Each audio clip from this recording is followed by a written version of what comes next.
So the Yankees are talking about bringing a great back on an advisory role, and the injuries are piling up around the American League. Let's talk about that right now.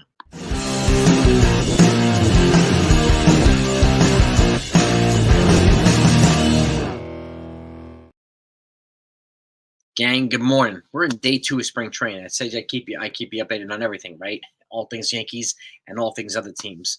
Well, got some news for you. Let's start with the good news. I started with the not so good news yesterday. I want to start with the good news today. Yankees are talking about they're in discussions with Kluber, former Yankees pitcher, former Indians great as well, who just recently retired last week, to bringing him on and a special advisory role to help the team and the pitchers and so on. So that's welcome news all day, every day, especially as a Yankee fan. He was very instrumental into Michael King becoming the pitcher he was, with his breaking ball especially. And he's part of Aaron Judge's entourage, and he was a great mentor and a teammate to a lot of other people on the Yankees team too. So this will definitely be some great news once we can officially announce that it happened. But they're in discussions right now to bring him in on an advisory role. So congratulations. I'm hoping are going to be in order in short time. So that's the first piece of news. Now, we talked about yesterday the couple injuries that have already piled up with the Yankees.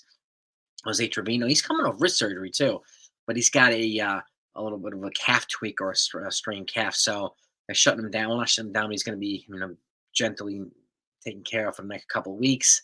He'll be ready for spring training. He'll be ready for the start of the season, but he's going to have an abbreviated spring training. So we'll see what that happens there. But it's a good thing that they have a billion other catchers on the 40-man, and they've got Austin Wells healthy and ready to go and showing definitely a renewed approach. So things to look forward to. Now, and we talked about Scott Efros, who was coming off Tommy John surgery.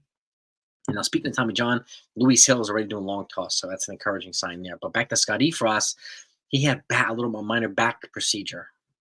Back surgery in December. So he's just starting his strong program now. They don't expect him back until early summer, which is one reason why the Yankees made a trade yesterday for a reliever from the Brewers, and the left-handed 27-year-old reliever. And they also signed Lou Trevino to a one-year deal with an option for 2025. So they've already fortified what could potentially be a little bit of a hiccup in the bullpen to an already fortified bullpen. Now, back to the injury front, the Orioles. Yes, the Baltimore Orioles. This guy, John Means, he's about a month behind in his development in his rehab. So, and looks like he might, miss a chunk of the spring, potentially even part of the season. So, but that's not the one major injury here that they really need to worry about. It's this guy, Kyle Bradish, one of their young dynamic starters, who they announced this morning has sprained his UCL. And anytime there's a UCL injury, there's always a worry about Tommy John. So, and they've already traded for Corbin Burns. So there's can you see them signing Jordan Montgomery or Blake Snell now out of a sense of urgency? Because the chances of Bradish going down with Tommy John are probably pretty high. It hasn't been confirmed yet, but they did confirm that he sprained his UCL. So, and that's generally a precursor to TJ. Now, or could they trade for Shane Bieber? Or, not the sneeze, excuse me, or Dylan Cease. They've got the farm to trade for anybody they want. They've got the resources to sign anybody they want.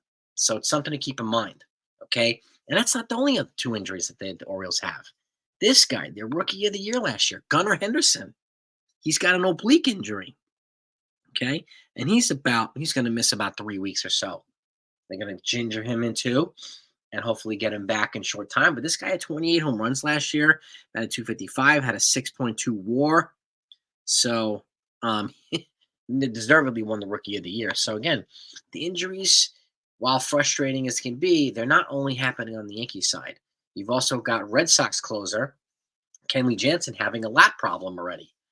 So they're going to be shutting him down too. And I don't know, maybe that's the reason why they're trying to trade him or looking into trading him. So I have no idea, but I don't know who's going to take him if he has a lat problem. So, but this type of stuff happens, especially in the beginning of spring training. You get these little nagging injuries and things here and there and stuff, and that stuff that just pops up. Even though if guys have big off seasons and get fit and get in great shape, something just tweaks the wrong way, and all of a sudden you have an injury. That's just unfortunately the nature of the beast in baseball, right? So hope those guys get better. And I hope the Yankees get an opportunity to beat the Orioles when they're at their best. I really, really do. So, but that's what I have for the news. For the Yankees and for the Orioles. Now, the other piece of news I have for you: Jordan Montgomery, Chris Young, their GM, is kind of suggesting that there's very likely not going to be a reunion with starting pitcher Jordan Montgomery. So there's a good chance he might not go back there. And generally, when a World Series, when a team wins the World Series and they want to try to repeat, they generally want to add to the team. In this case, they'd be losing if he signs elsewhere. Now, the two most logical landing spots are Boston, where his wife is beginning her medical residency at Harvard Medical, and the Philadelphia Phillies. And that's why I would keep them under the radar as well. The Philadelphia Phillies have also started extension talks with Zach Wheeler. No surprise, they wanted to bring him back.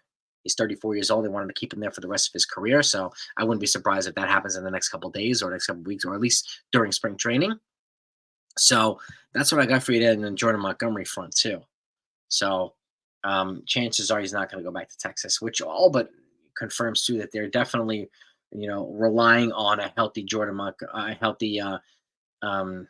Max Scherzer and a healthy Jacob deGrom.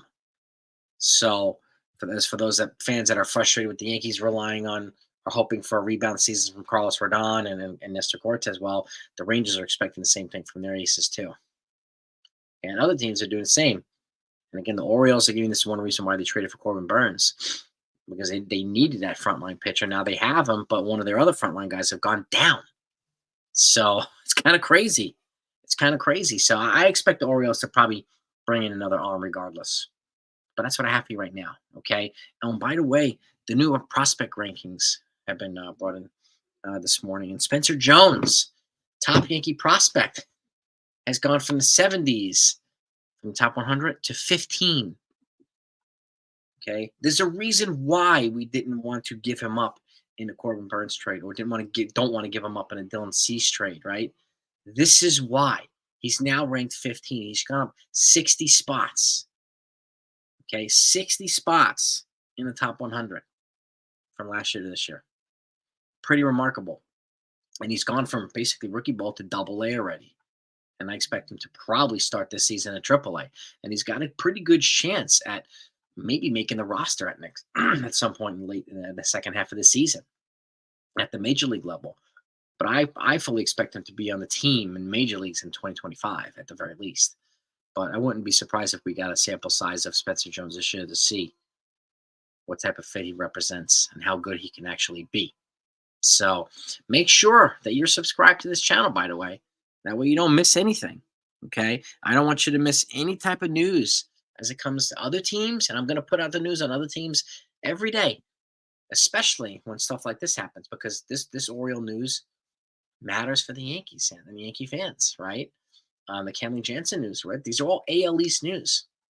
So they all, in their own way, affect the Yankees and the fan world. So, and obviously the Yankee news too, which is good news right now. They're finalizing, talks to bring in Corey Kluber as an advisor. That's fantastic. That really is fantastic. You let me know what your thoughts are one way or the other. Load up the comments. Have a great day, everybody. And if anything else comes out, you'll get it right here. I'm going to take a look right now to make sure things popped in while we're doing this. Nope, nothing's popped in. So I'm here at MLBTradeRumors.com.